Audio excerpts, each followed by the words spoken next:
Сенмен балалар, қалай. Бүгін міне әдебиет сабағы. Біз қандай тақырыпты өтіп жатырмыз балалар? Намыс, әже, қайда. Бүгін соңғы тақырып әжені сағыну, әжені аңсау, сол бөліміне арнаймыз. Жалпы біз бүгінгі сабағымыздың негізгі мақсаты бүгінгі сабағымыздың мақсаты кейіпкерлерді шынайы өмірмен байланыстыру. Жалпы нағыз әже қайда деген әңгімеде қандай кейіпкерлер бар еді балалар? Біледі. Айта қойып. Әже бар, және әкесі бар. Әкесі, әжесі, Қыздары. және қыздары келеді. Жалпы тағы да қосып қойады. Қандай кейіпкерлер бар еді? Аямен Райхан. Жақсы балалар. Енді балалар бүгін енді қорытынды сабақ болғандықтан тапсырмалар да қайталау сұрақтарына, қайталау тапсырмаларына арналады балалар.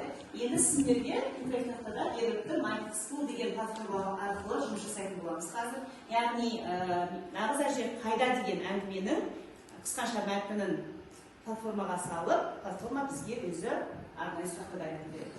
Бірінші сұрақты тәмелес оқи ғой. Әжелердің бейнесі қандай болуы керек? Әжелердің бейнесі бұрынғы әжелер мен қазіргі әжелерді салыстырсақ, қазіргі әжелер заманауи болып келеді. Ал бұрынғы әжелеріміз шекерлеп және сыртынан жемпір киіп алған болатын. Екінші сұрақты. Нұрай. Әкесі неге қыздарына әжені көрсеткісі келді? Әкесі өзінің кішкентай кезінде өзінің әжесі қалай тәрбиелеген, сол жайлы кішкене түсіндіріп, әжені көрсеткісі келді. Қазіргі әжелер заманауи көптеген ертегілерді заманауи бағытына қарай алады. Ал бұрынғы әжелер ер төстік, алпамыс деген ертегілерді айтқан. Жақсы, жарайсың, керемет. Келесі сұрақты ертең аз оқи ғой, оқимын дейді. Әкесі нағыз әжені қыздарына көрсете алды ма? Әкесі нағыз әжені қыздарына көрсете алмады. Себебі Ая мен Райхан әкесінен сұрағанда, нағыз әже қандай деп сұрағанда, әкесі бұлай деді. Нағыз әжелер балаларды қарайтын, бастарына кимешек киген, нәсі киген дейді. Ал Ая мен Райхан әкесінен сұрайды, бізге нағыз әжені көрсетіңізші деп. Әкесі нағыз әжені көрсетейін дегенде, ол әже де заманауи екен. Келесі мынандай керемет сұрақ бар екен балалар. Әкесі көңілі неге түсті? Соңғы ғой, қорытынды бөлімінде. Әкесінің көңілі неге түседі? Әкесінің көңілі түсті себебі ол өзінің қыздарына нағыз әже кім екенін көрсете алмады. Жақсы. Қосып көтерген бар ма? Айдана толық жауап берді. Жалпы өзінің әжесіндей, жаңағы бағып қаққан, ертегімен сусындатып өсірген, жаңағы айтқандай алпамыс, ертөстік ертегілерін менің бойыма сіңіріп көрсетті ме ғой? Қазақ халқының салт дәстүрінің қандай екенін сол ертегі арқылы түсіндіргім деп еді. Бірақ өзінің қыздарына бұрынғы әженің кейпін көрсете алмады. Бұрынғы әжелер қандай еді балалар? Әзірет бұрынғы әжелер. Бұрынғы әжелер олар сыртынан жерді киіп алатын, Енді біз жаңағы тапсырмадағы өзімізді дескриптор арқылы бағалап жіберейік. Бізде мәтіннен туындаған сұрақтарға жауап берді Томириске 2 балл қоямыз, толық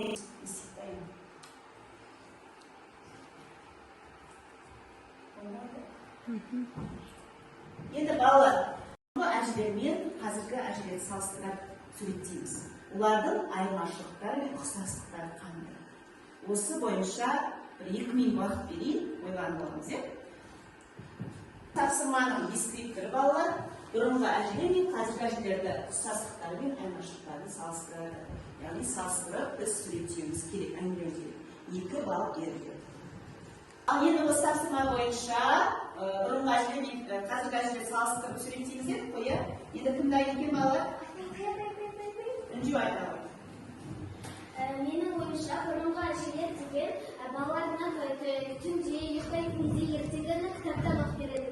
Ал қазіргі әжелер оны электронды телефоннан кітаптан оқиды немесе мүлде оқымайды. Тағы да кім салыстырмалы керек? Альфия айталы. Және де бұрынғы әжелер ақыл айтып балаларына көңіл бөліп отыратын, қазіргі әжелер сотовый телефонда отырады немесе телевизор көреді. Келесі, Камилис. Бұрынғы әжелеріміз тойға барса, бізге сарқыт алып келетін, ал қазіргі әжелер сарқыт алып келмейді. Балалар келесі тапсырма, сәйкестендіру тапсырмасы тақтада да беріліп тұр. Яғни бұл жерде ескіліктір. Бірінші тапсырма мәтіннің мазмұнын түсініп оқып алдық, балалар түсінеміз. Екінші сюжеттік композициялық талдау жасаймыз. Яғни басы қайсы оқиған, шиеленісі қайсысы, дамуы қайсысы, шешімі, шарықтау шегі осыны тауып жазатын боламыз сәйкестендіру. Жақсы ма? Орын.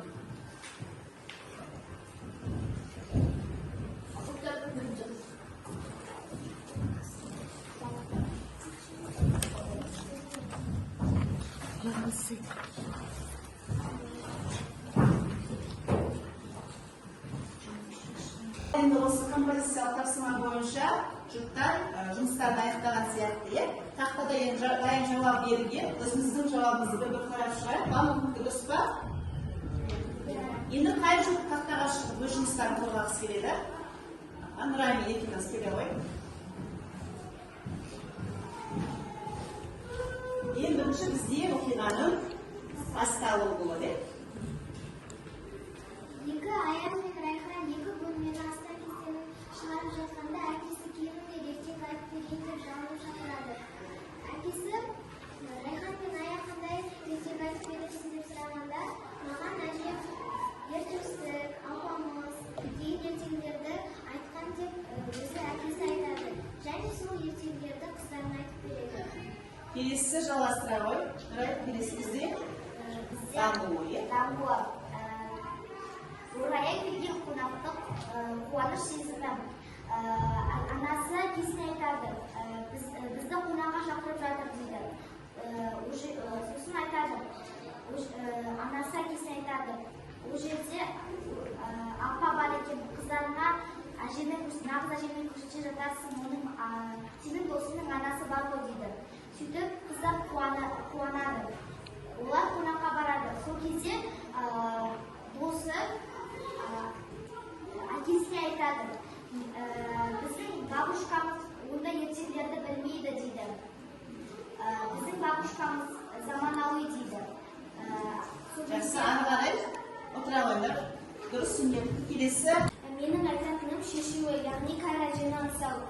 Әкесінің соңында көңілі қалды, себебі ол қыздары сұраған нағыз әжені таба алмады.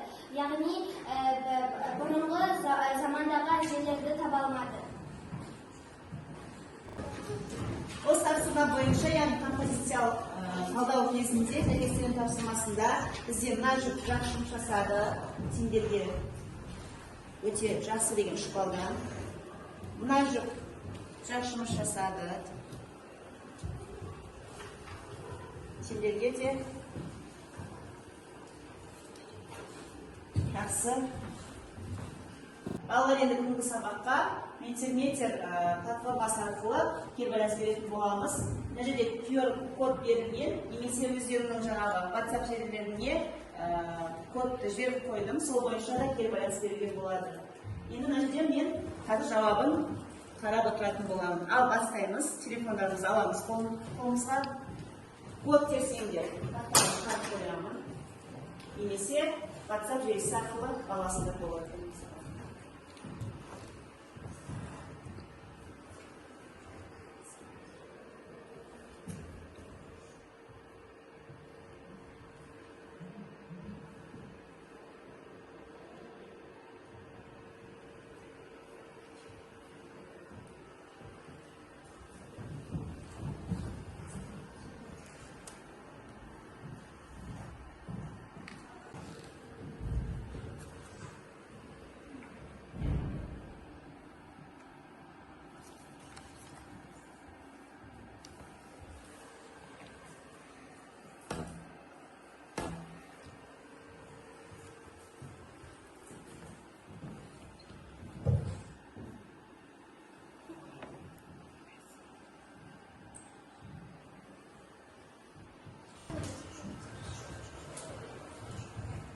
Балалар енді міне қорытындылар көрінді. Бүгінгі сабақ барлығынан түсінікті болған екен. Орныңыздан тұра қойыңыздар. Сабақта үшін рахмет. Барлығы түсінікті болды деп ойлаймын. Сау болыңыздар. Sağ olun.